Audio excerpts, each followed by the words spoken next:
Jade froze in front of the closet, staring at the rows of dresses. Her hand instinctively reached for the dark blue one, the strict, covered, safe option. But at the last second, she snatched out a fiery red, off-the-shoulder dress, the one Marcus always called lethal. Tonight, she was going to war, and she intended to win. Welcome to Betty's Stories. I share new life stories here every day, and I'd really appreciate it if you hit subscribe and liked my video. Now, let's jump back into my story. I'm sure you'll love it if you keep listening till the end. Are you seriously going to wear that? Marcus stood in the bedroom doorway, fastening his watch. His voice held a mix of admiration and apprehension. What, don't you like it? Jade turned, raising an eyebrow. I do. It's Tiffany's birthday. It's supposed to be a casual get-together with friends. Friends? Jade mocked, pulling the dress on. Marcus, we both know that thing with your childhood pal is way more than just friendship. She's latched onto you like a tick. Jade, don't start, her husband said wearily. We've just known each other a long time. A long time. Jade spun around, her gray eyes flashing. You hadn't seen each other in 20 years. 20! And then 6 months ago she shows up, and now Tiffany is everywhere. Honey, let's grab coffee. Babe, help me pick out a new phone. Mark, my faucet is leaking. You're so handy with plumbing. I'm just helping a person who's going through a divorce. The divorce was 2 years ago. Jade's voice rose. 2 years! Marcus, she's long since recovered, and now she's methodically wrapping her sticky tentacles around my husband. Marcus sighed and rubbed the bridge of his nose, his usual gesture when he wanted to avoid an argument. Jade, I love you. You're my wife, the mother of my children. What does Tiffany have to do with anything? She has everything to do with it. When she's around, you look at her like she's the last sip of water in the desert. A heavy silence fell between them. Marcus opened his mouth but closed it without saying a word. That silence, Jade said, says more than any excuse could. She turned back to the mirror and started her makeup. Her hands trembled slightly, from anger, from hurt, from fear. 14 years of marriage, 2 kids, a mortgage, a joint business, mutual friends, intertwined lives. And now, in walks Tiffany, with her big blue eyes, her helplessness, her I'm so lonely after the divorce routine. Jade vividly remembered their first meeting 3 months ago. Marcus had invited Tiffany over for dinner. Meet her, you two will love talking to each other, he'd said. Jade had expected to see a frumpy housewife or a stressed-out career woman. Instead, the doorbell brought a tall blonde with a model's figure, dressed in designer jeans and a cashmere sweater. Oh, Jadeness! Tiffany beamed and rushed to hug her like an old friend. I'm so happy to finally meet you. Mark has told me so much about you. Mark. From the very first minute, she called him Mark, though in all their years of marriage, Jade had never heard anyone call him that. Even his mother called him Marcus. The entire dinner, Tiffany looked at Marcus with wet eyes, reminiscing about their childhood. Remember when we snuck into that abandoned house, and how you protected me from the bullies in 7th grade? And remember when we... And Marcus remembered, smiling that special, soft, warm smile. Jade sat next to them, like an extra in someone else's play. After that dinner, Tiffany became a constant presence in their life. She popped up everywhere, running into Marcus at the local grocery store, turning up at the same cafe where he and Jade loved to get brunch on weekends, calling at the most inconvenient times. And Marcus? Marcus either didn't notice or pretended not to notice. Mom, why are you so pretty? 7-year-old Skylar poked her sleepy head into the bedroom. Sweetheart, you should be asleep. Jade knelt beside her daughter. Grandma is here to stay with you. Are you going to Aunt Tiff's party? Jade winced. Aunt Tiff? Another one of that woman's conquests, her children. Tiffany brought them gifts, remembered their birthdays, and took an interest in their activities.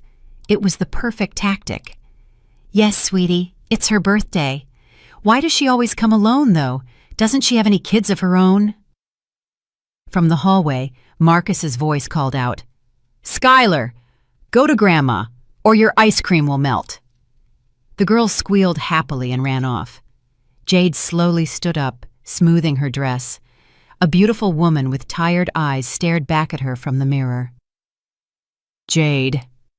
Marcus came up behind her, putting his hands on her shoulders. "Let's not ruin the evening. Tiffany is just an old acquaintance, nothing more." "Do you even believe that yourself?" Jade asked, looking at his reflection. "I believe in us." He turned her to face him. "In you and me, in our family." Jade wanted to believe those words.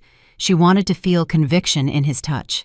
But something inside her was tightening into a knot. She saw how he looked at Tiffany.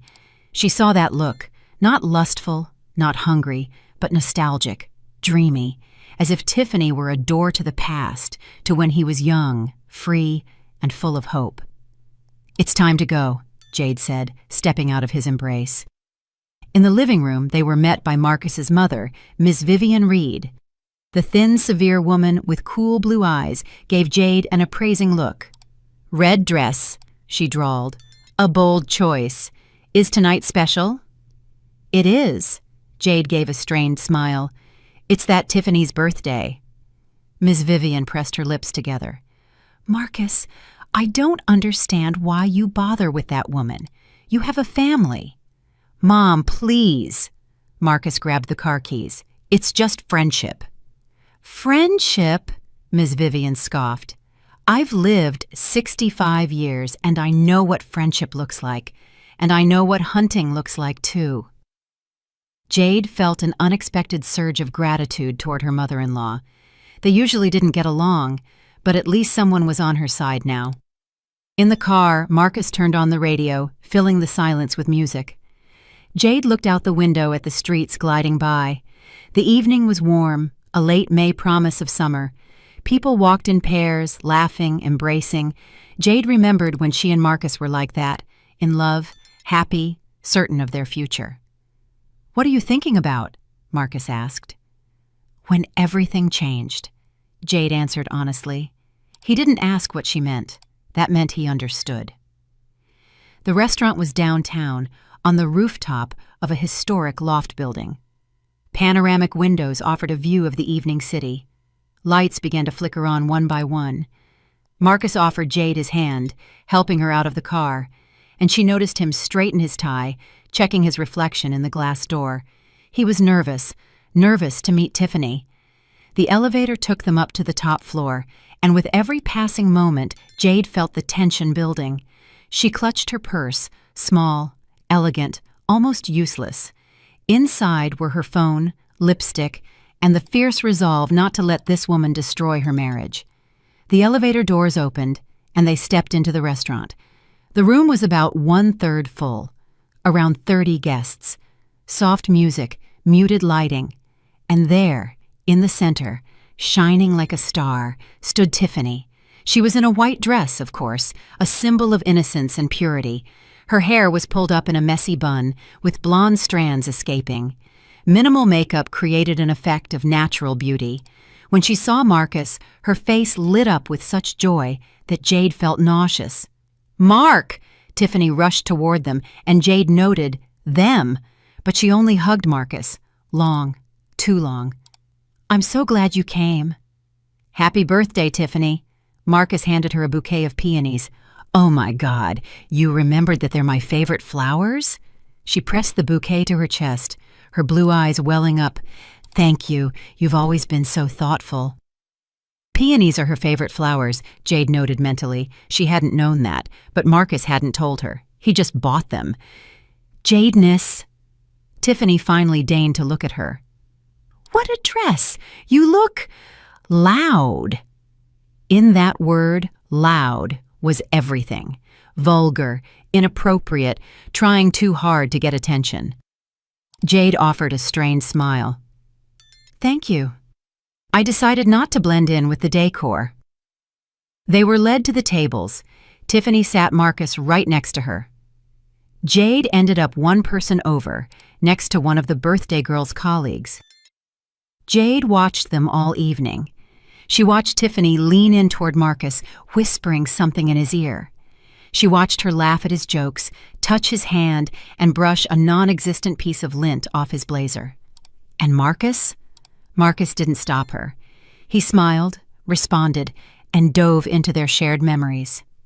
With every minute, Jade felt a cold fury swell within her. Waiters passed appetizers, glasses were filled with champagne, and gradually the evening picked up pace. Jade mechanically smiled at her table-mate, a heavy-set woman in her 50s who was breathlessly recounting her problems with her boss. But the words flew past, not registering in her consciousness. All of Jade's focus was glued to the two figures at the opposite end of the table. Her husband and the woman who was leaning so close to him now that her hair almost brushed his cheek. Tiffany laughed.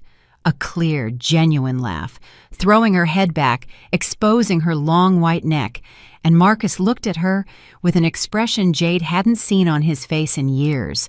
It was the look of a man who had forgotten his late 30s, the mortgage, the parent-teacher conferences, the utility bills, and the fact that he needed to take Noah to the orthodontist in the morning. He looked the way a 20-year-old looks, openly, hungrily, as if trying to soak up every second. And I told her, "This is the 7th report this month. How much more do you need?" Her table-mate continued her monologue, unaware that Jade wasn't listening.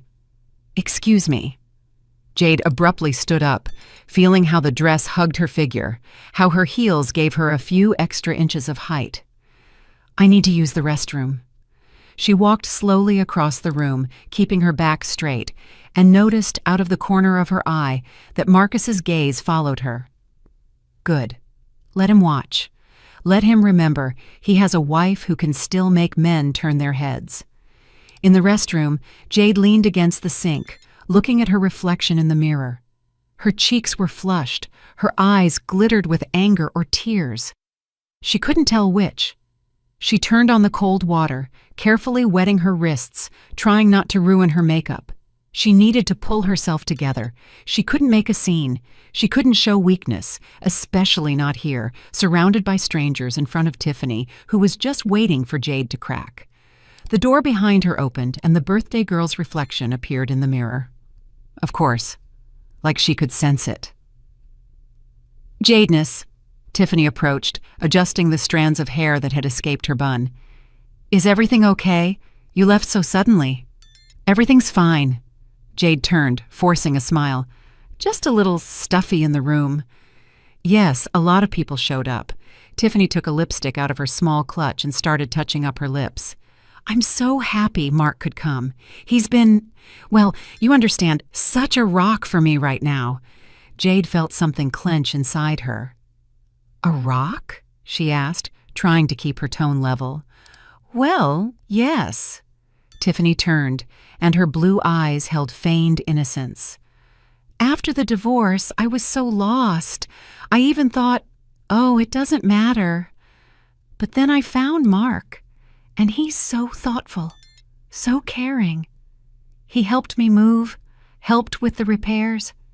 He even went with me to pick out furniture. Can you imagine? We spent 3 hours at the showroom choosing a sofa." 3 hours. Marcus had said he was stuck late at work. Jade remembered that day. It was early March. She'd made dinner, waiting for her husband until 7 o'clock, but he hadn't returned until 10, tired and distracted, mumbling something about an urgent project before heading straight to the shower. "I didn't know my husband was such a furniture specialist." Jade heard her voice harden, growing sharper. "Oh, he's great at everything." Tiffany turned back to the mirror, adjusting her dress. "And you know, I think he enjoys helping, feeling needed, important. That probably gets lost in a marriage over time, doesn't it? All those daily hassles, kids, work, bills, you stop noticing each other." Jade took a step forward, and Tiffany involuntarily backed up. "Listen to me carefully." Jade spoke softly, but every word was a blow. "I see exactly what you're doing. All those chance meetings, the calls, the requests for help, your helplessness, your fragility, your big sad eyes. You're hunting my husband." Tiffany feigned surprise, but a smile trembled at the corners of her mouth. "Jade, are you serious? We're just childhood friends. Nothing more." "Childhood friends who hadn't seen each other in 20 years, Jade cut in. "If you were looking for friendship, you'd be spending time with his wife too. You'd invite both of us. You'd ask about our family. But you only want Marcus. Alone. Without me." Tiffany paused, and when she spoke again, there was no trace of feigned softness in her voice. "Maybe it's not about me? Maybe it's that Mark is bored, that he misses the lightness, the joy he had in his youth. You turned him into a workhorse, house, kids, bills, obligations, and I remind him of a time when he was free, happy." "He is happy," Jade's voice wavered. "He has a family, children he loves." "He loves them," Tiffany agreed. "But that doesn't make him happy. It makes him responsible. Those are two different things, Jade."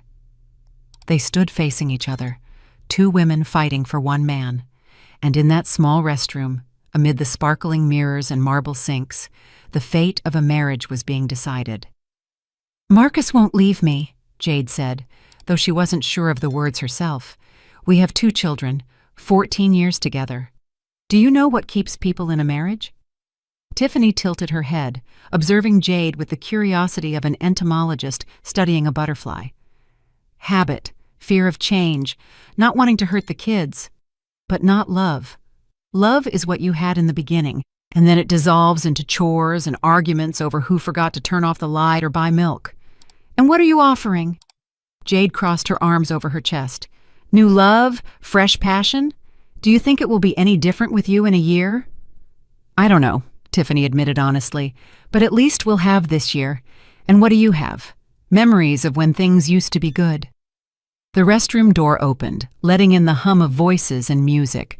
A young woman in her 20s, cheerful and slightly drunk, came in, starting to sing softly while checking herself out in the mirror. Tiffany smiled softly at Jade, as if they had just been discussing the weather and not the future of a marriage. "Let's go. The guests are waiting," she said, and headed for the exit. Jade remained standing, feeling her heart pound. Her hands were shaking, and she squeezed them into fists, trying to regain control. She couldn't let Tiffany's words show how deeply they affected her. She couldn't give her that victory.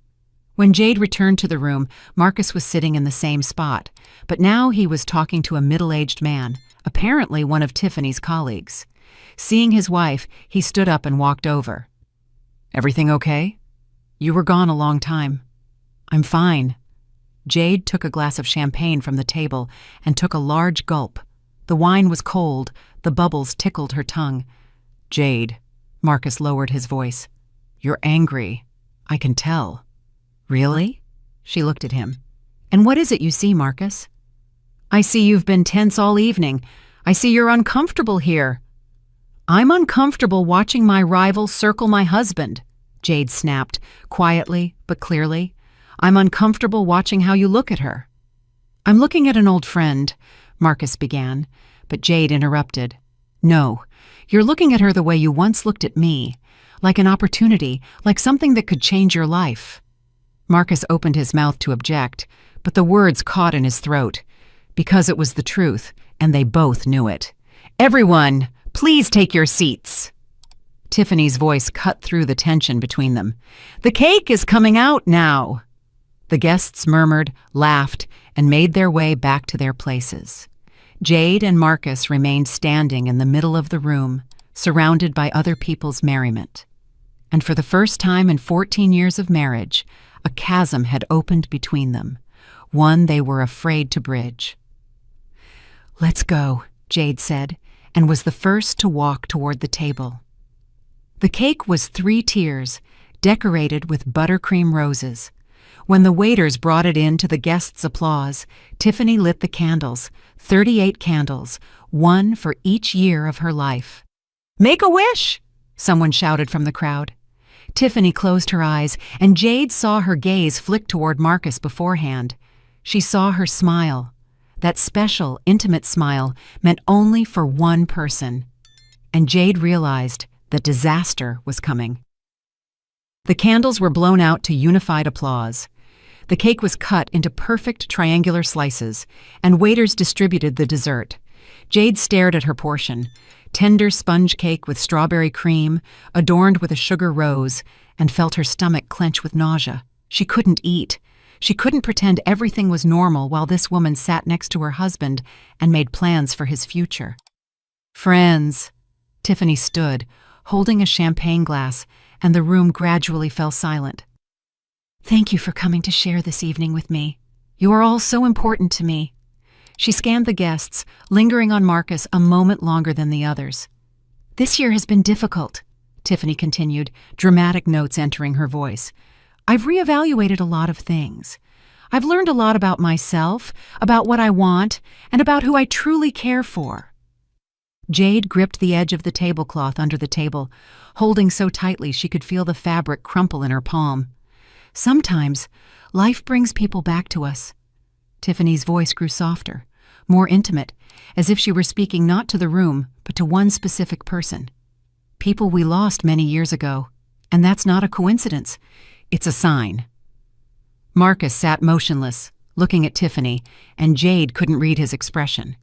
It was somewhere between embarrassment and fascination, a dangerous mix that promised nothing good. "So, let's drink to not being afraid to follow our desires." Tiffany raised her glass. "To being honest with ourselves, and to the people who make our lives brighter." The guests raised their glasses, shouting, "Cheers!" and laughing. Someone made a joke about the lack of a groom. Someone else started demanding that the birthday girl kiss the most handsome man in the room. Jade saw several eyes turn toward Marcus, saw the smiles widen, and felt the expectation hanging in the air. "Come on, Tiffany, don't be shy," shouted the heavy-set woman who had been sitting next to Jade. "Pick him!" Tiffany laughed, covering her mouth with her hand, a gesture that was meant to look bashful.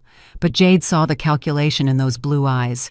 She saw Tiffany slowly circle the table, heading straight for their seats, as all the guests waited in anticipation. Jade stood up suddenly, so abruptly that the chair behind her rocked.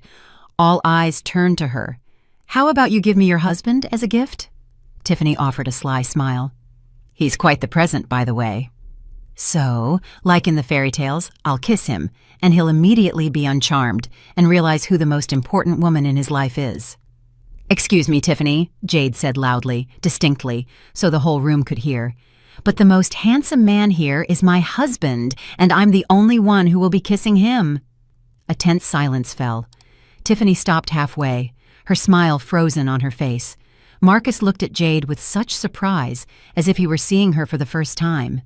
Then, something else flickered in his eyes. Respect? Interest? Jade couldn't tell for sure. "Of course," Tiffany drew out the word after a pause. "I wasn't serious. It was just a game." "A game?" Jade repeated, her voice a challenge. "Yes, maybe to you, all of this is a game."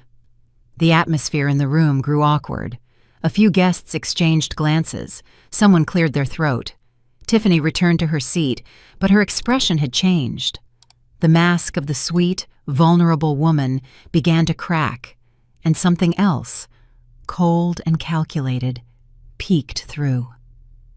Jade sat back down, feeling the adrenaline rush through her veins. She had crossed a line, and she knew it.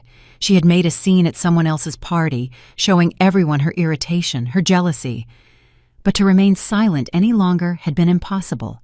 A moment more, and she would have exploded. "Jade," Marcus leaned in, speaking quietly. "Why did you do that? Why?" She turned to him, her eyes blazing with anger. "Are you seriously asking me that? Did you see what she was doing all evening?" "She was just having fun at her birthday party," Marcus continued in the same low tone, trying not to attract attention. "And you made a scene." "I made a scene." Jade felt something break inside her. "Marcus, she openly told everyone she wants to take back what she lost years ago. She was talking about you, to me, in front of all these people." "You're exaggerating." But there was no confidence in Marcus's voice. "No." Jade shook her head. "I finally see the situation for what it is, and you are deliberately closing your eyes to it." Waiters brought out the main courses: warm salad with veal, baked fish, pasta with seafood. The guests livened up, and conversations resumed. But now eyes occasionally darted toward Jade and Marcus, and then to Tiffany, who was demonstratively chatting happily with her colleagues, acting as if nothing had happened. Jade picked up her fork and tried to eat a piece of fish, but the food caught in her throat. She put the utensil down and took a sip of water. Next to her, Marcus wasn't eating either. He sat staring at his plate, his mind clearly far away. "You're mad at me," Jade stated. "I'm not mad." He raised his eyes. "I just don't understand why you're behaving this way. Tiffany is my old friend. We hadn't seen each other in years. Don't I have the right to socialize with people from my past?" "You do," Jade agreed. "But she doesn't want to be your friend, Marcus. She wants more. And if you don't see that, you're either blind or pretending to be." Marcus remained silent, and Jade saw something change in his face. Tension appeared in his jaw. His gaze hardened. "Maybe it's not about Tiffany," he said slowly. "Maybe it's about us. About the fact that something hasn't been right between us for a long time." Those words struck harder than Jade expected, because they contained a measure of truth she didn't want to acknowledge. Yes, weariness had long settled between them. Yes, they had become functional. Parents, partners in domestic life, but not lovers. When was the last time they had simply laughed together? When was the last time they had made love, not out of routine, but out of desire? "And you think Tiffany will fix that?" Jade asked quietly. "I didn't say I want to fix anything with her," Marcus retorted. "But with her, it's easy, you know. We talk, we laugh, and I don't feel the burden of responsibility. She doesn't criticize me for working late. She doesn't ask why I forgot to buy milk. With her, I can just be myself." "And you can't with me?" Jade's voice trembled. Marcus didn't answer, and that silence was more eloquent than any words.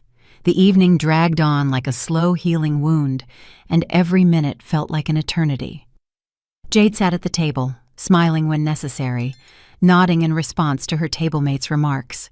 But all her attention was fixed on her husband. Marcus was drinking more than usual. Already his third glass of wine, though he rarely allowed himself more than two. His cheeks were slightly flushed, his movements a bit more abrupt, and Jade understood that he was also at his limit. The music played louder. The guests relaxed, and a few couples got up to dance. Tiffany fluttered between the tables, accepting congratulations, laughing, and hugging friends, but her gaze constantly returned to Marcus, like a compass needle finding north. "Mark," Tiffany came up to their table, holding a bottle of wine. "You're barely drinking. Let me pour you another." She leaned over him, and the neckline of her white dress was directly at his eye level. Jade saw Marcus flinch, looking away, but the redness on his neck betrayed his embarrassment. "I'm driving," he mumbled. "Nonsense," Tiffany smiled, pouring the wine anyway. "One glass won't hurt, or stay the night.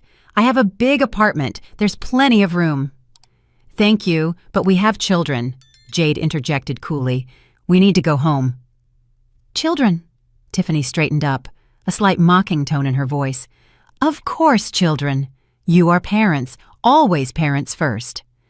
She said it as if parents were synonymous with boring or unfree. Jade felt anger boiling inside her but held back. Not here, not now. She wouldn't give this woman the satisfaction of seeing her lose control. "Yes," Jade said firmly, "we are parents, and we are proud of it." Tiffany wanted to say something, but a group of guests approached, demanding a photo, and after throwing one last glance at Marcus, she moved toward the makeshift photo booth by the window. "Jade," Marcus turned to his wife, "listen, maybe we really should talk, not here, at home, about us." "About the fact that you're falling in love with another woman?" Jade asked point blank. Marcus froze, his glass halfway to his lips. "I'm not falling in love," he said, but the words sounded uncertain. "It's just, Tiffany reminds me of a time when everything was simpler, when we had a whole life full of possibilities ahead of us." "And now what?" Jade leaned closer, her voice growing harsher. "Now there are only obligations. A boring marriage? Kids who prevent you from being free? You're twisting my words. No. Jade shook her head. I'm hearing what you're actually saying. You're tired of our life, of me, and you're looking for a way out. Marcus put the glass down and ran a hand over his face. Such exhaustion was visible in the gesture that Jade was suddenly genuinely afraid. She was afraid not of anger or a scandal, but of this quiet despair, which meant that he had already made up his mind. I'm not looking for a way out, Marcus finally said. I just feel like I'm suffocating. Work, home, work, home. The same thing day after day, and the only bright moments are when I see Tiffany, when we talk about books, about music, about what we liked when we were young. I remember who I used to be, who I wanted to be. And who did you want to be? Jade asked, feeling everything inside her turn cold. Not a husband? Not a father? That's not what I mean. Marcus rubbed his temples. God, Jade, why do you turn everything into a drama? Because it is a drama. Jade's voice broke. A few heads turned in their direction. She lowered her voice, leaning toward her husband. You're sitting here, drinking wine, looking at another woman the way you haven't looked at me in ages, and you tell me you're suffocating in our marriage. What is that if not a drama? Marcus remained silent, looking at the table. Jade saw his jaw tighten, his fingers clench around the stem of the glass. She knew this sign. He was angry, but restraining himself. He always did that when he didn't want to argue in public. I think I need some air, he said, standing up. Of course. Jade leaned back in her chair. Run. That's what you do best. Marcus froze, looked at her with a long glance that held pain, and headed for the exit. Jade watched him go, feeling her heart pound somewhere in her throat. And then she saw Tiffany, having finished her photo shoot, also move toward the exit, unnoticeable to the other guests. No, not this. Jade stood up, but at that moment, the heavy-set table-mate stopped her. Honey, is everything all right? Did you and your husband have a fight? Everything is wonderful. Jade gave a strained smile. Just a little tired. She walked around the woman and headed for the exit. Her heart was beating wildly, her palms were sweating. What were they doing out there? What were they talking about? Jade knew that eavesdropping was low, undignified, but she couldn't stop. She needed to know the truth, no matter how bitter. The exit from the room led to a small corridor with panoramic windows. Beyond the glass lay the night city, a scatter of lights, silhouettes of buildings, the distant glow of neon signs. Marcus and Tiffany were standing by the window. She was saying something, head bowed, and he was listening, looking off into the distance. Then, Tiffany stepped closer, placed a hand on his shoulder, and Jade saw Marcus freeze, not pulling away. Everything inside her plummeted. Jade stood a few feet away, hidden in the dim light of the corridor, and watched her marriage crumble, watched this woman touch her husband, and watched him allow it. They stood too close to each other, in that intimate proximity allowed only between lovers, or those about to become one. Mark, Tiffany's voice was soft, enveloping. I see how much pain you're in. You know, you don't have to tolerate what makes you unhappy. Jade doesn't make me unhappy, Marcus objected, but there was no conviction in his voice. Maybe not her, Tiffany agreed, but your marriage does. The routine, the obligations. You see it yourself. There hasn't been a spark between you two for a long time. Jade clenched her fists. She wanted to walk out, to scream, to tear the scene apart, but her feet felt rooted to the floor. Jade spun around and quickly returned to the room. She wouldn't stand in the shadows and watch her life unravel. She wouldn't give Tiffany that power. She walked past the dancing guests, grabbed her purse from the table, and headed for the coat check. Her hands trembled as she put on her light jacket, but she forced herself to move slowly, with dignity. Jadeness, are you leaving already? Tiffany appeared like a jack-in-the-box. Her painted lips twisted into a look of feigned sympathy. So early? No, late, Jade corrected, buttoning her coat. It's already late enough for many things. Marcus appeared behind her, slightly disheveled, with reddened eyes. "Jade, where are you going? I told you I'm driving." "Then stay." Jade turned to him, and her gaze held so much coldness that he flinched. Tiffany offered a place to sleep. Take advantage of her hospitality. "What?" Marcus frowned. "What are you talking about?" "I'm talking about being tired of being the third person in my own marriage." Jade took out her phone, calling a rideshare. "Tired of pretending I don't see the way you look at her, how she touches your shoulder, and you don't pull away." "Jade, God, no!" Marcus grabbed her arm. "We were just talking." "Talking," Jade repeated, pulling her arm free. "You know, Marcus, there are different kinds of infidelity. Not just physical, there's emotional infidelity. When you share with another woman what you should be sharing with your wife, when you seek understanding, warmth, and support from her, you've already cheated on me. You just haven't decided to sleep with her yet." Tiffany stood off to the side, watching the scene with poorly concealed satisfaction. A slight smile played on her lips.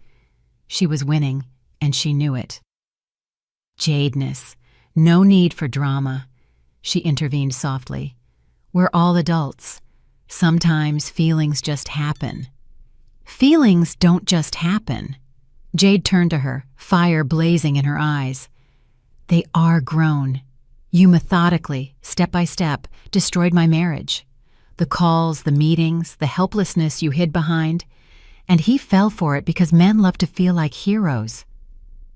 "And what did you offer him?" Tiffany tilted her head, and her tone hardened. "Criticism about forgotten milk? Complaints about being late?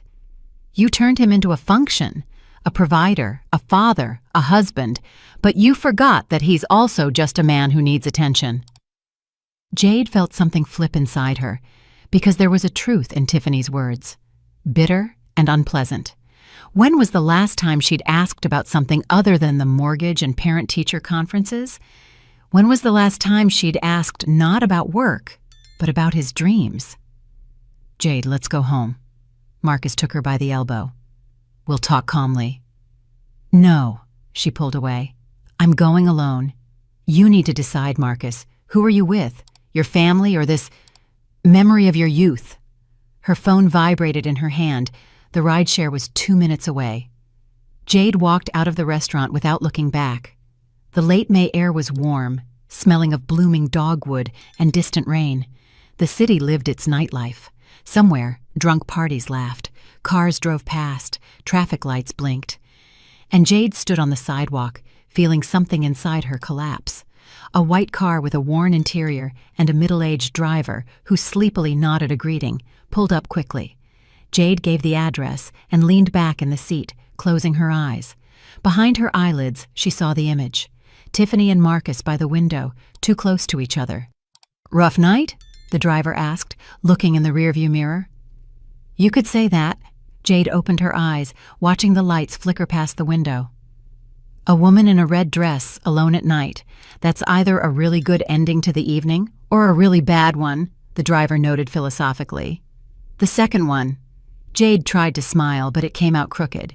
They drove through downtown, past illuminated storefronts, past bars where music was spilling out, past 24-hour cafes where night owls sat with their nighttime problems. Jade looked at this city, where she had lived 14 years of her married life, and it felt as though she was seeing it for the first time, or maybe saying goodbye to it. She couldn't tell which. Her phone buzzed. "Marcus." Jade looked at the glowing name and declined the call. A minute later, a text. "Jade, please, let's talk. I'm coming to get you." "Don't bother," she texted back. "I need time to think." The house greeted her with darkness. Only the nightlight in the hall glowed faintly. Jade took off her shoes, which had rubbed her feet raw during this endless evening, and walked barefoot to the kitchen. In the living room, Ms. Vivian was asleep on the sofa, covered with a throw blanket. An unfinished cup of tea sat on the coffee table. Jade didn't wake her. Explaining anything now was beyond her strength. In the kitchen, she poured herself filtered water and sat down at the table. The best years of her life had been spent in this apartment. Her 3-year-old son, Noah, had sat in this chair smearing chocolate on his face.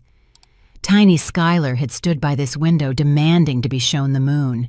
Around this very table, she and Marcus had planned renovations, argued about the color of the paint, and laughed at stupid jokes. When did it all change? Jade tried to recall the exact moment, but it slipped away. The changes had happened slowly, like rust eating away at metal from the inside. First he started working late, then he talked less at dinner, then he stopped asking about her day, her thoughts, her feelings. They had turned into roommates, companions in raising children, but they had stopped being lovers, friends, partners. And then Tiffany appeared, with her big eyes, her helplessness, her memories of their shared past. Jade could blame her, but honesty demanded she admit that if there hadn't been cracks in their marriage, Tiffany wouldn't have been able to slip inside. The front door slammed. Marcus. Jade heard him speaking to his mother in a low voice, heard Miss Vivian ask something in surprise, and heard his short, irritated reply. Then footsteps headed toward the kitchen. Marcus stood in the doorway, ruffled, tired, the collar of his shirt unbuttoned. They looked at each other across the kitchen, and in that gaze was everything. The years spent together, the two children, the shared life, and the suddenly discovered chasm between them. Mom asked what happened, Marcus said. I told her we argued. We didn't argue. Jade slowly set the glass on the table. People argue over small things. We are standing on the edge. The edge of what? Divorce, Jade simply said. And the word hung between them, heavy and final. Marcus turned pale, grabbing the doorframe. Divorce? He repeated, as if he hadn't understood. Jade, are you serious? What do you think all this will end in? She stood up, pacing the kitchen, feeling the accumulated tension, demanding release. You're in love with another woman. Maybe you don't admit it to yourself yet, but I see it. I'm not blind, Marcus. I'm not in love. He stepped into the kitchen, closing the door behind him so as not to wake his mother. God, Jade, there is nothing between Tiffany and me.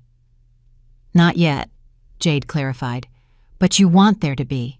I saw the way you looked at her, how you came alive next to her, as if you were young and free again. Marcus sank into a chair, running his hands over his face. Maybe you're right, he said quietly. Maybe I am looking for something. I don't know what exactly. The feeling that life isn't over, that there's still something ahead besides work and bills. This honesty was worse than any lie. Jade felt something break inside her. Then go to her, she said, surprised at how calm her voice sounded. If you're so miserable with me, if I'm just an obligation, go. Free yourself. Jade, no. The truth, she approached him, sitting down across the table. I won't hold you against your will. I won't manipulate you with the children, with tears, with our shared past. If you want to leave, go.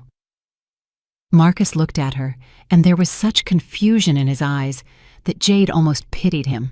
Almost. I don't want to leave, he finally said. I'm just tired of everything. And with Tiffany, I can breathe easier because she's your vacation from reality. Jade leaned back in her chair. With her, you're not a dad, not a husband, not the one who has to remember to pay the cable bill. You're just Mark, the fun kid who once snuck into abandoned houses. But that's an illusion, Marcus. If you were together, reality would return. Bills, chores, problems, and it would turn out the magic wasn't in her, but in the absence of responsibility. Silence hung heavy. From the living room came the sound of Miss Vivian snoring. From the children's room, Skylar's quiet breathing. The ordinary sounds of their home, their life. I don't know what to do, Marcus admitted. Then I'll tell you. Jade stood up, walking to the window. Beyond the glass, the pre-dawn sky was darkening. Tomorrow morning, you pack a small bag and leave for a few days, to your mother's, to a friend's, wherever you want. You think about what you really want, and I'll think about whether I'm ready to live with a man who looks at me like an anchor. Jade, the kids. We'll tell the kids Dad's on a business trip, she cut in. We won't traumatize them before we need to. But if you decide you want Tiffany, we'll have to tell them the truth. Marcus stood up, wanting to approach and hug her, but Jade stepped away. "Don't," she said. "Right now, your touch only makes the pain worse." He left the kitchen, and a minute later Jade heard the bedroom door close. She remained standing by the window, looking at the dark city, and thought about how life knows how to spring surprises. Yesterday morning she was sure of her marriage. Tonight, she stood on the brink of divorce.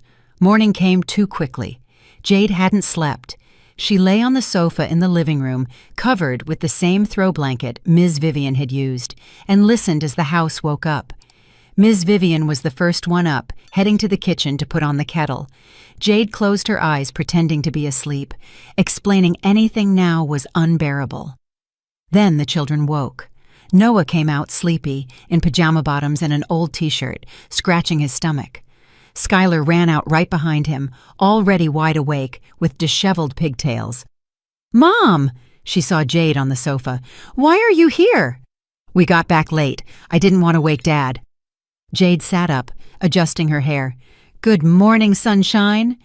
Skylar climbed onto her lap, smelling of sleep and kids' shampoo. Noah silently plopped into the armchair, burying his face in his phone. 11-year-old boys don't hug their moms in the morning anymore. Jade knew that, but she still felt a little pang of loss every time. "How was the party?" Ms. Vivian asked, appearing from the kitchen with a cup of coffee. "It was fine," Jade lied. "It was fun." Ms. Vivian looked at her with a long, assessing gaze. She didn't believe it, but she didn't press for details in front of the children.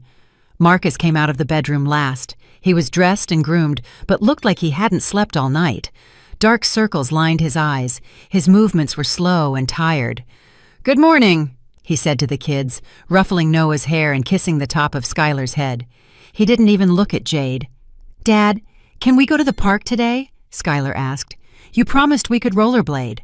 "Not today, Princess." Marcus poured himself a cup of coffee. "Dad has things to do." "Always things to do," Noah mumbled, not looking up from his phone. "You always have things to do." Jade caught Ms. Vivian's eye and knew. The woman sensed everything. Ms. Vivian was perceptive. Over the years, she had learned to read people like an open book. After breakfast, when the children had scattered to their rooms, Marcus packed a small bag. Jade stood in the hallway, her arms crossed over her chest, silently watching. "I'm going to rent a place for a few days," he said, zipping up the bag. "I need to think." "Fine," she nodded. "Jade, He stumbled, searching for words. "I didn't want things to turn out this way." "I know." She smiled bitterly. "No one ever wants it to, but it does." He left, and Jade closed the door behind him. She leaned her back against it, closed her eyes. It had begun. The life she had known for 14 years had begun to crumble. "Jadeness?" Ms. Vivian approached, placing a hand on her shoulder. "What happened?"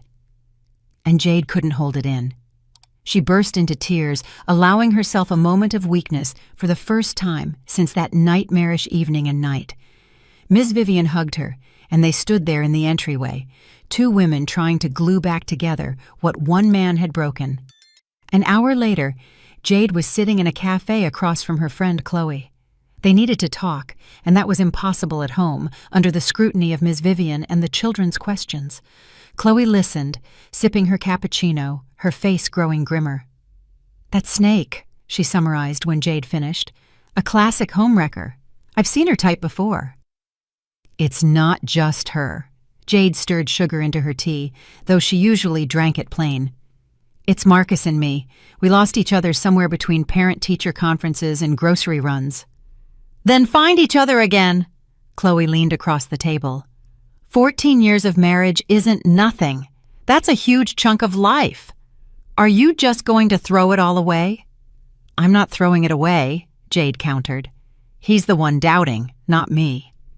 Chloe leaned back in her chair, looking at her friend with a searching gaze. They had been friends since college, having shared first loves, disappointments, Jade's wedding, and Chloe's own, which ended in divorce 3 years ago. If anyone could understand what was happening, it was Chloe. "Listen," she said, pouring herself water from the carafe. maybe you need to shake things up too. For the past few years, you've only been a mom and a wife. Where is Jade, the girl who danced all night, read poetry on the dorm roof, dreamed of opening her own design studio? Jade winced. She grew up, became an adult, took on responsibility. Or she just died somewhere along the way, Chloe said sharply. Jade, when was the last time you did something for yourself? Not for the kids, not for your husband, not for the family, just for you? Jade opened her mouth to answer, but realized she couldn't. She had indeed been living by a schedule. Take the kids to school, pick them up from activities, make dinner, check homework, do laundry, iron, go to the grocery store. In between, she worked remotely as a designer for a small agency, taking on logos and brochures. Not the studio she dreamed of, but something. I don't remember, she admitted quietly. See? Chloe nodded triumphantly. And then you wonder why your husband looks at another woman. Jade, you became invisible to him, and to yourself. You became a function. The words hit their mark, and every hit was painful. Jade wanted to object, to defend herself, but she couldn't, because Chloe was right. Somewhere between the first maternity leave and the second, between kids' parties and endless cooking, she had lost herself. She had stopped wearing bright lipstick, stopped wearing heels just because, and stopped laughing at silly things. What should I do now? Jade asked, feeling tears well up. Run to the gym, get a new hairstyle, and wait for him to come back? No, Chloe shook her head. Do it for yourself. Remember who you are without the role of wife and mother. As for Marcus, let him think. But don't you just sit around. Show him what he's losing. They sat at the cafe for another hour, and gradually Jade felt her anger return. A good, healthy anger that gave her the energy to act, not just sit at home and cry into a pillow. Chloe was right. She needed to shake things up, to remind herself and the world that she was still alive, still capable of being interesting and desirable. They parted ways at the cafe entrance. Chloe was heading to work, and Jade decided to walk home. The city on a Saturday morning was full of people, couples strolling arm in arm, families with children, lone runners in athletic gear. Everyone looked happy and content with life. Only Jade walked down the sidewalk with the feeling that the world had cracked in half. Her phone vibrated in her purse. Jade took it out, expecting to see a message from Marcus, but an unknown number was displayed on the screen. Jade, it's Tiffany. We need to talk. Jade stopped in the middle of the sidewalk, and a passerby nearly bumped into her, muttering something in annoyance. Tiffany. That woman had nerve. Her fingers hovered over the keypad. Should she answer or just block the number and forget about it? The Thistle and Bloom Cafe on Elm Street. In 1 hour. A second message came. Jade stood, staring at the screen, feeling two desires warring inside her. The first, to tell that woman to get lost, to show her she wasn't playing her games. The second, to meet her, look her in the eye, and say everything that had built up. Without witnesses, without Marcus between them. I'll be there, she wrote, and immediately regretted it. But what was sent couldn't be taken back. She spent the hour at home, changing into jeans and a simple white blouse. No battle makeup, no provocative outfits. She wasn't going to seduce, she was going to settle things.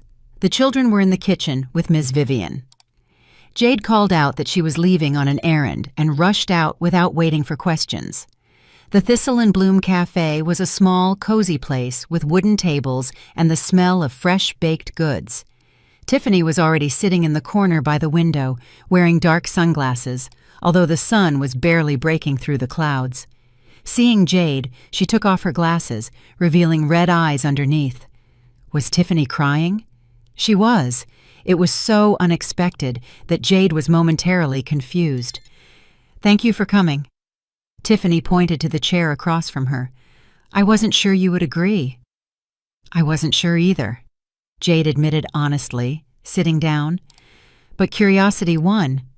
What did you want to say? Tiffany was silent, twisting a napkin in her hands. A waitress approached, took their order, 2 Americanos, and walked away. The cafe was almost empty. Only an elderly couple sat against the opposite wall, quietly talking about their own things. "I wanted to apologize," Tiffany finally said, her voice shaking. "Apologize?" Jade couldn't hide the sarcasm. "For what exactly? For hunting my husband for 6 months? For the spectacle you put on at your birthday party last night?" "For all of it." Tiffany looked up, and there was such pain in her eyes that Jade involuntarily softened. I behaved horribly, I know. But when I saw Mark again, when I saw him the way I remembered him, kind, attentive, strong, I couldn't help myself. My marriage fell apart. I was alone, unhappy, and he was like a life raft." "He's married," Jade reminded her harshly. "He has a family, 2 kids."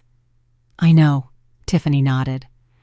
"And I know how selfish, how awful that sounds, but feelings don't ask if you should feel them or not. They just exist." The waitress brought the coffee, and they were silent while she placed the cups down. Jade took hers, took a sip, hot, strong, burning her tongue. She needed that pain to stay focused, not to let herself be pitied. "And now what?" she asked. "Did you come to ask for forgiveness, or to announce that you're taking my husband?" "I came to say that I'm backing off." Tiffany looked her straight in the eye. "Last night, after you left, I thought a lot about what I was doing, about the person I'd become. And I realized I don't want to be the woman who destroys other people's families. I'm not that person. Or at least, I don't want to be." Jade felt something shift inside her. She had expected anything. New attacks, manipulation, tears. But not this. Not a surrender. "Are you serious?" she asked, disbelievingly. "Absolutely." Tiffany took her phone out of her purse and showed the screen. There was a text message to Marcus. "Mark, I'm truly sorry about last night. I don't think we should see each other anymore. I'm leaving the city. I found a job somewhere else. Be happy." Sent half an hour ago. Jade stared at the screen, rereading the words, and couldn't believe it. It was that simple. Tiffany was backing down. The problem was solved. The marriage was saved. "Why?" she asked. "Why are you changing your mind?" "Because last night I saw the way Mark looked at you when you walked out." Tiffany put her phone away. "And I realized he loves you. Maybe not as passionately as before. Maybe he's tired, confused, looking for something new, but he loves you. And I was just nostalgia for him, an escape from reality. If we were together, sooner or later, he would still compare me to you, in his thoughts, in his regrets. And I don't want to be the perpetual runner-up." The words sounded sincere, and Jade suddenly realized that Tiffany truly was hurting. She wasn't putting on a show, not manipulating, just speaking the bitter, honest truth. "I don't know what to say," Jade admitted. "You don't need to say anything." Tiffany stood up, leaving money on the table. "I just wanted you to know. Marcus is free. Fight for him if you want, or let him go. But it's between you two now. I'm out." She walked out of the cafe, leaving Jade sitting with her cooling coffee and a whirlwind of thoughts in her head.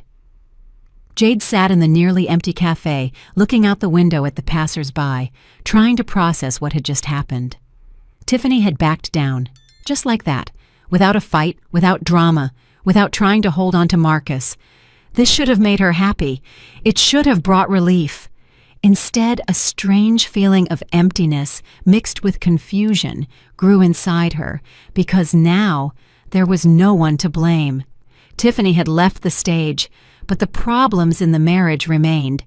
And if Marcus came back, and Jade felt he would, then what? They would just continue living as before, pretending nothing happened, until a new Tiffany appeared in a few years, or until he left for good. Jade took out her phone and texted Marcus, "I need to see you, tonight, at the park by the lake where we first met. 7 o'clock. A reply came almost instantly. "I'll be there." She returned home for lunch. Ms. Vivian was making soup.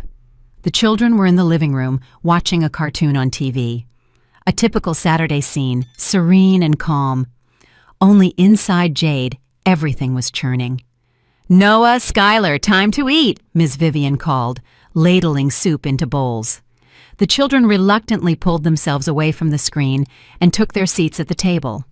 Skylar immediately started telling a story about the cartoon, about princesses and magical castles. Noah was silent, staring into his bowl, that 11-year-old sullen silence that parents usually blamed on puberty. "Mom, when is Dad coming back?" he suddenly asked, without looking up. Jade froze with her spoon halfway to her mouth. "Soon, sweetie. He has work." "You're lying." Noah looked up, and there was such grown-up sadness in his eyes that Jade felt a pang of guilt. "You argued. I heard you crying last night." Ms. Vivian paused with the bread in her hand, looking at her grandson in surprise. Skylar stopped talking, switching her gaze from her brother to her mother. "Noah," Jade began cautiously, "grown-ups argue sometimes. It's normal." "It's not normal when Dad leaves." The boy pushed his bowl away. "Leo's parents argued like that, and then they got divorced. Are you two getting divorced too?" "No!" Skylar jumped up from her chair, her eyes filling with tears. "Mom, tell him no!" Jade stood up and hugged her daughter, feeling the small body tremble with sobs. Across the table, Noah watched, not crying, but with the same fear in his eyes, and next to them sat Ms. Vivian, her face stern and impenetrable. "I don't know," Jade said honestly, stroking Skylar's hair. "I honestly don't know what will happen. But I know for sure that your father and I love you very much, and whatever happens, that will never change." "But you love each other, right?" Skylar sobbed. That was the question Jade couldn't answer with certainty. Did she love Marcus? Yes, probably. By habit, by history, by their shared past. But that passionate, all-consuming love they had in the beginning? No, that love had died somewhere between the first pregnancy and the mortgage. "Of course we do, honey," she lied. "We're just a little tired. That happens to adults." Noah scoffed skeptically, but didn't argue. Lunch ended in a tense silence, broken only by Skylar's chewing and the clinking of spoons. Afterward, the children scattered to their rooms, and Ms. Vivian kept Jade in the kitchen. "What is really going on?" she asked, loading the dishwasher. Jade sat down on a chair, tiredly rubbing her temples. "Marcus is confused. He met an old acquaintance, felt energized, got caught up in the moment. He thinks things would be better with her. Tiffany made a scene last night, and today she refused to fight for him." "Fool," Ms. Vivian summarized curtly. "Men often act foolishly in their 40s. It's called a midlife crisis.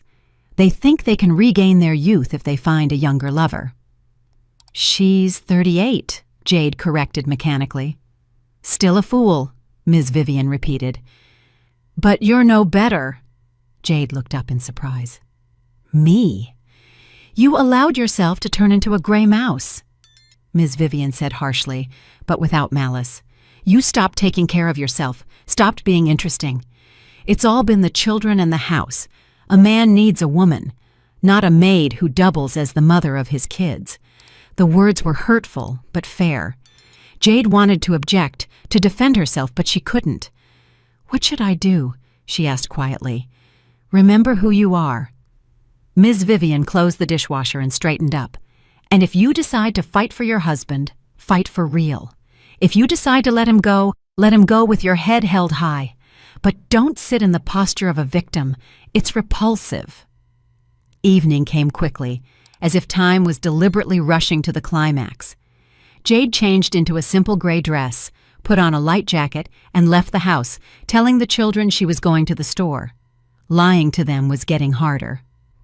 The park greeted her with the evening chill and the scent of freshly cut grass. The lake glittered in the rays of the setting sun. Couples walked the paths. Children ran with ice cream. Jade walked to a familiar bench, the same one where Marcus had first kissed her 15 years ago. He was already waiting, sitting and looking at the water, and only turned his head when Jade sat down next to him. "Hi," he said softly. "Hi." They were silent, listening to the rustling of the leaves, the lapping of the water at the shore, and the distant laughter of a child. Tiffany texted me, Marcus began. She said she's leaving. I know, Jade nodded. We met today. You met? He looked at her in surprise. Why? She wanted to apologize and explain why she's backing off. Marcus rubbed his face with his hands, as he always did when he was confused. I don't know what I feel, he admitted. I feel like I should be happy that the problem is solved, but instead, I'm empty. Because she was your escape from reality, Jade said. And now the escape is over, and you're left alone with what you were running from. With us. With yourself, she corrected him. With the fact that you're unhappy with your life, that you feel trapped. Marcus, I don't want to be your trap. He looked at her, and there was so much pain in his eyes that Jade almost regretted her words. You're not a trap, he said. You. Jade, I honestly don't know what's wrong with me. I love you. I love the kids, but I feel like I'm suffocating in this life. Then maybe we need to let each other go, Jade said, her heart pounding wildly. Give you the freedom you want so badly. Marcus was silent for a long time, looking at the lake. The sun had almost set, and the water was dark, opaque. I don't know if I want freedom, he finally said. Or maybe I'm just afraid I'm missing out on something important, that life is passing me by while I'm stuck in a routine. Life isn't passing you by. Jade took his hand. Life is routine. Making breakfast, taking the kids to school, kissing them goodnight. All of that is life, Marcus. Not adventures, not passion, but simple, ordinary days. And if you don't find happiness in that, the problem isn't with me or with Tiffany. The problem is with you. Marcus squeezed her hand in response, and Jade felt his fingers tremble. They sat on the bench, surrounded by the deepening twilight, and for the first time in years, they talked not about the children, not about the bills, not about domestic trivialities, but about themselves, about what had truly been going on between them all this time. When I met Tiffany, Marcus began, slowly choosing his words, I suddenly felt 20 again. Remember how I was then? Full of plans, dreaming of starting my own business, traveling, writing, and now, a manager in someone else's company, a 20-year mortgage. The only travel is a trip to the beach once a year. Do you regret marrying me? Jade asked directly. Do you regret that we had children? No, he shook his head. God, no. I just lost myself somewhere along the way. I stopped being Marcus and became only dad, husband, provider. Sometimes I look in the mirror and don't recognize the person staring back. Jade understood. She understood that feeling better than he could have guessed, because she had gone through the exact same thing. When Noah was born, and then Skylar, she had dissolved into motherhood like sugar in hot tea. She stopped being Jade and became just mom, and only now, on the brink of her marriage collapsing, was she beginning to remember who she used to be. Do you know what the scary thing is? She said, looking at the dark surface of the lake. I lost myself too. I also don't know who I am without the role of wife and mother, and I'm also afraid that life is passing me by. But the difference between us is that I didn't look for salvation in someone else's arms. That's not fair. Marcus turned to her. I didn't sleep with Tiffany. I didn't even kiss her. But you wanted to. Jade looked him in the eye. You wanted to, Marcus. And in some ways that's worse, because physical cheating is a moment of weakness, but emotional cheating is a conscious choice. You chose to share with her what you should have been sharing with me. Marcus let go of her hand, stood up, and walked along the shore. The streetlights along the path flickered on one by one, enveloping the park in a soft yellow glow. Somewhere in the distance, a street musician played a sad melody on his guitar, one that suited the moment perfectly. What should we do? He asked, stopping and looking at Jade. I don't want to lose my family. I don't want the kids to grow up without a father, but I also don't want to pretend everything is fine when it's not. Then let's stop pretending. Jade stood up and walked over to him. Let's admit that our marriage is sick, that we're both unhappy, each in our own way, and try to start over." "How?" Hope, fragile and uncertain, sounded in his voice. "Honestly." Jade took his hands, looking into his eyes.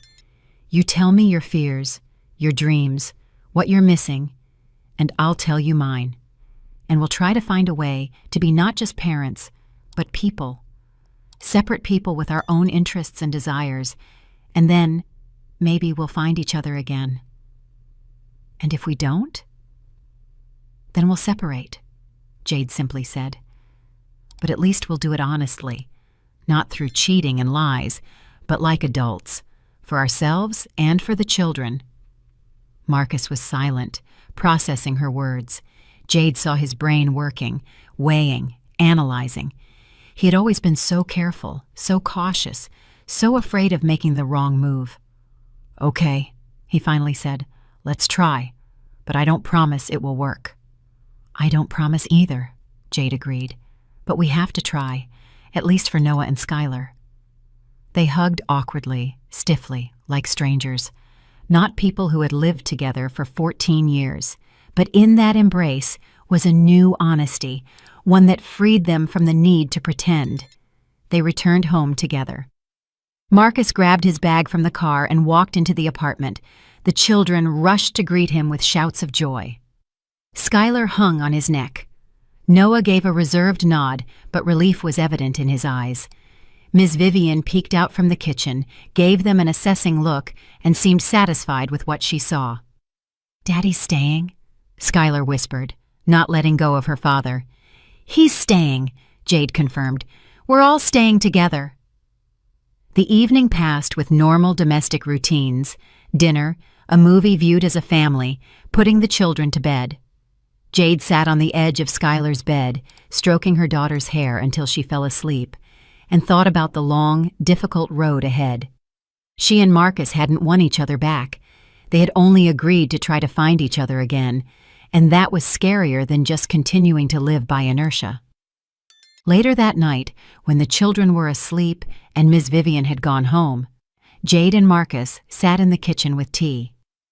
A notebook lay between them, Jade's idea. To write down everything: desires, fears, dreams, hurts. It was impossible to start with a completely clean slate, but they could try to clear the clutter of the past. "I want to go back to music," Marcus said unexpectedly. "Remember, I used to play guitar and write songs?" "I remember," Jade smiled. "You dedicated one to me, terribly clumsy, but very touching. The guitar is still on the balcony." He chuckled. "It's covered in dust. I thought about throwing it out, but I couldn't bring myself to." "Don't throw it out." Jade placed her hand over his. "Get it out. Play. And I want to go back to painting. I used to paint, remember?" "You were talented," Marcus nodded. "Why did you stop?" "I ran out of time," Jade shrugged. "The kids, the house, the work, all of that ate up my time. But I want to take it back, even if it's just an hour a day." They talked late into the night, writing their wishes, big and small, in the notebook. Marcus wanted to learn to cook, go backpacking, and read War and Peace, which he'd been putting off for 20 years. Jade dreamed of dancing, of a trip to the ocean without the kids, and of her own watercolor exhibition someday in the future. And gradually, word by word, they began to rediscover each other. It turned out that beneath those 14 years of marriage, two strangers had been hiding, each with their own dreams. They were afraid to voice aloud. "Do you think we'll make it?" Jade asked, when the clock showed 1:30 in the morning. "I don't know," Marcus answered honestly, "but I want to try, to truly try, not for the kids, not because we're supposed to, but for us." Jade nodded, feeling something fragile and timid unfurl inside her. Hope. Maybe their marriage truly had been on the brink.